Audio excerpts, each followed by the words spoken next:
इसमें दो ठो है। चैप्टर 7 में तुलसीदास जी के द्वारा लिखा गया भरत राम का प्रेम और पद है।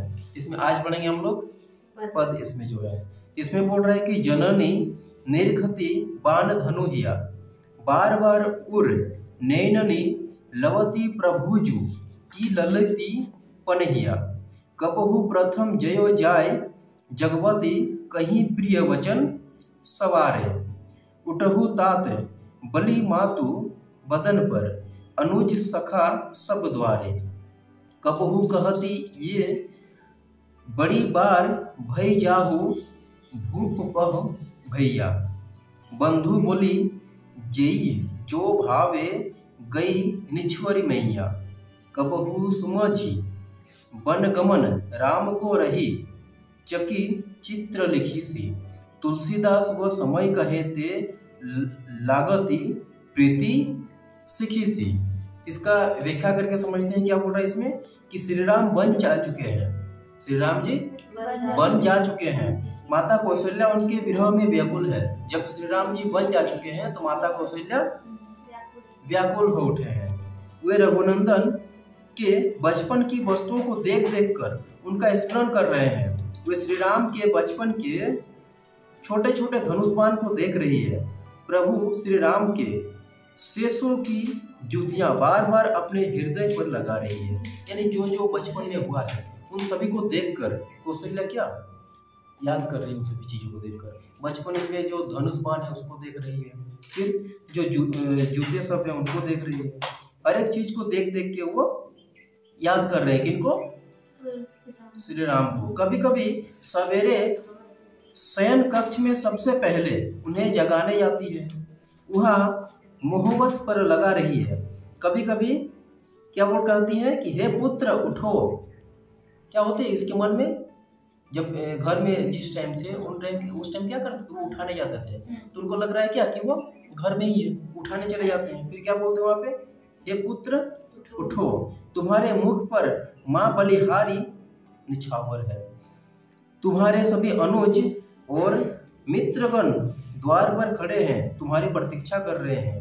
कभी माता कौशल्या कहती है भैया बहुत देर हो गई है, महाराज के पास जाओ, भाइयों को बुला लो, जो मन भावे सो खा लो, मैया तुम पर बलिहारी निछावर है। कभी वे राम के वन गमन पर स्मरण करके चित्र के समान स्तब्ध और चकित रह जाती है। तुलसीदास जी कहते हैं हे राम, वह समय तुम्हारी माता के लिए कथनीय है, तुम्हारे प्रति उनका प्रेम मोरनी की भांति है। मोरनी प्रसन्न होकर नाचती रहती है, अंत में वह कदमों की ओर देखकर रो लेती है। इसी तरह कौशल्या भी आपके विरह में अचेत है। ये तुलसीदास कहते हैं कि हे राम, तुम्हारे प्रेम में कौशल्या पूरी तरह से अचेत है। इसमें क्या बोलता है फिर नेक्स्ट में, राघो एक बार फिर आओ, एक बार बजी बिलो की आपने बहुरो बनही सिधाओ, जे पाई पाई पोखी कर पंकज बार बार चुचकारे, क्यों जिब्रही मेरे राम लाडिले, ते अब निपट बिसारे, भरत रगेनुसार करत हे अति प्रिय जनी तिहारे, तदपि दिनहि दिन होत झावरे, मनहु कमल हिम मारे, सुनुहु पथिक जो राम मिलाई, बन कहियो मातु संदेशो, तुलसी मोहि और सबरहिन में सबरहिन ते इन कहो बड़ो अंदेशो। इसमें कभी फिर कहते हैं माता कौशल्या राम के वन गमन पर दुखी है। माता कौशल्या राम के वन गमन के बाद क्या है, दुखी है। वे राम से संबंधित सभी वस्तुओं और प्राणियों से उनकी विरह वेदना का अनुभव कर रही है। जो जो उनके पास थे राम के पास, उन सभी चीजों को देखकर क्या कर रहे हैं, वो विरह वेदना का अनुभव कर रही है। वे कहती है हे राघव एक बार वापस लौट आओ।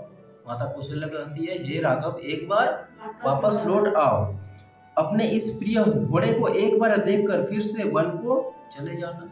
एक बार आके इस चीज को देख लो फिर चले जाना, जिसे जल पिलाकर अपने कमल रूपी कोमल हाथों से सहलाते थे, बार बार पुचकारते थे, वो घोड़ा तुम्हारे विरह में दुखी है, मेरे लाडले राम, वह तुम्हारे बिना भला क्यों जीवित रहे।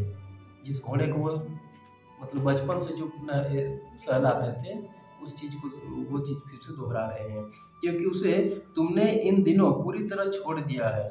यह तुम्हारा अति प्रिय घोड़ा, यह विचार कर भरत उसकी 100 गुनी देखभाल करते हैं। जिस घोड़ा को भगवान श्री राम देखभाल करते थे, उनका कौन कर रहे हैं? भरत कर रहे हैं। फिर भी यह दिनों दिन मुरझाता जा रहा है, सुस्त होता जा रहा है, तुम्हारे बिना यह ठीक नहीं है, तुम आओगे तभी यह ठीक होगा। यह ऐसा शिथिल हो गया है मानो कमल पर हिमपात हो गया हो। हिमपात यानी बर्फ नहीं होता है।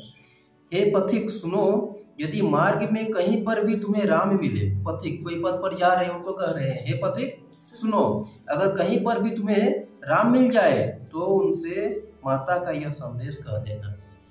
जो बोल रहे हैं वो संदेश कह देना, किसको? राम को। तुलसीदास जी कहते हैं कि मुझे और सबकी अपेक्षा इन प्राणियों की बड़ी चिंता लगी हुई है। अंत हे राम, अतः हे राम एक बार आकर इन्हें दर्शन देकर वापस लौट जाओ, ये कहते हैं तुलसीदास। ठीक है, ये है कौन सा हम लोग का पद है।